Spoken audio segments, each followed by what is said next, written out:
जय श्री राधे कृष्णा। आप सभी का भवानी शंकर शास्त्री 94 चैनल में स्वागत है। आज हम सब जानेंगे कामदा एकादशी व्रत कथा। कामदा एकादशी व्रत करने से भगवान विष्णु की कृपा प्राप्त होती है, घर परिवार में सुख समृद्धि का वास होता है और समस्त पाप नष्ट हो जाते हैं और पितरों की कृपा प्राप्त होती है।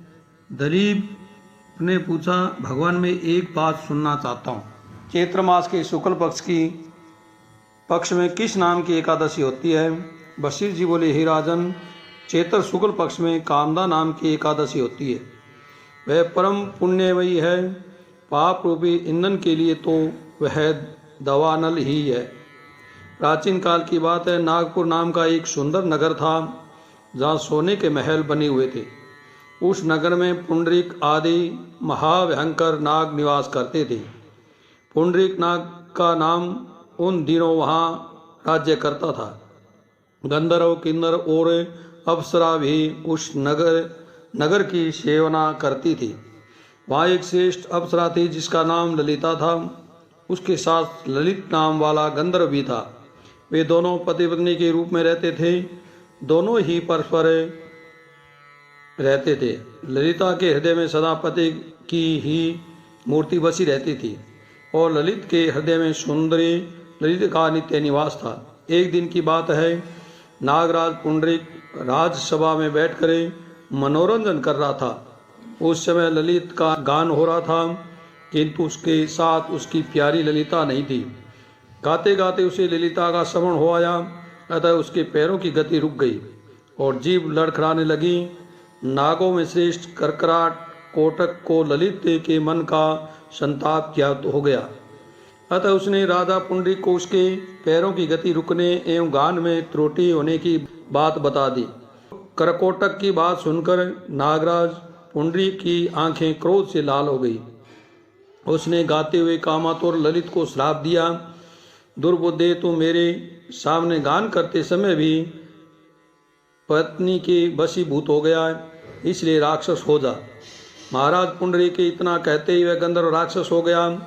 भयंकर मुख, विकराल आंखें और देखने मात्र से भय उपादने वाला रूप, ऐसा राक्षस होकर वह कर्म का फल भोगने लगा। ललिता अपने पति को विकराल आकृति देख मन की मन बहुत चिंतित हुई। भारी दुख से कष्ट पाने लगी। सोचने लगी, क्या करूं, कहाँ जाऊं? मेरे पति पाप से कष्ट पा रहे हैं। वह रोती हुई घने जंगल में पति के पीछे पीछे घूमने लगी।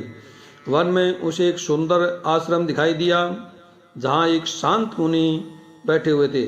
उनका किसी भी प्राणी के साथ वैर विरोध नहीं था। ललिता शोधता के साथ वहीं गई और मुनि को प्रणाम करके उनके सामने खड़ी हुई। मुनि बड़े दयालु थे। वह दुखी इन्हीं को देखकर वे उस प्रकार बोले, सुबह तुम कौन हो, कहाँ से यहाँ आई हो, मेरे सामने सच सच बताओ।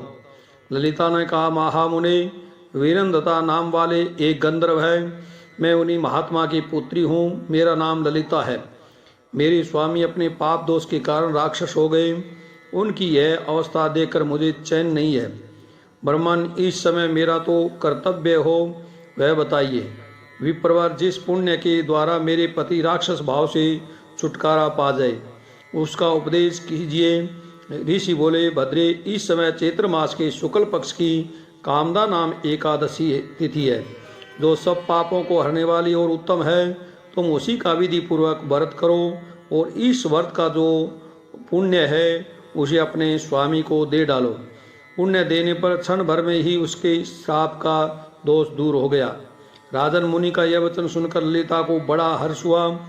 उसने एकादशी को उपवास करके द्वादशी के दिन उन ब्रह्मादि के समीप ही भगवान वासुदेव के विग्रह के समक्ष अपने पति के उद्धार के लिए यह वचन कहा, मैंने जो यह कामदा एकादशी का उपवास व्रत किया है उसके पुण्य के प्रभाव से मेरे पति का राक्षस भाव दूर हो जाए। वशिष्ठ जी कहते हैं, ललिता का इतना कहते ही उसी क्षण ललिता का पाप दूर हो गया। उसने दिव्य देह धारण कर लिया, राक्षस भाव चला गया और पुनः गंधर्व की प्राप्ति हुई। नृपश्रेष्ठ वे दोनों पति पत्नी कामदा के प्रभाव से पहले की उपेक्षाएं अधिक सुंदर रूप धारण करके विमान पर आरूढ़ हो अत्यंत शोभा पाने लगे। यह जानकर इस एकादशी के व्रत का यंत्र पूर्वक पालन करना चाहिए। मैंने लोगों के हित में के लिए तुम्हारे सामने इस व्रत का वर्णन किया है। कामदा एकादशी ब्रह्म हत्या आदि पापों तथा पिशाचत्व आदि दोषों का भी नाश करने वाली है। राजन, इसके पढ़ने और सुनने से वाजपेयी यज्ञ का फल मिलता है और भगवान की कृपा प्राप्त होती है। घर परिवार में सुख समृद्धि का वास होता है। बोली विष्णु भगवान की जय। बोली लक्ष्मी नारायण भगवान की जय।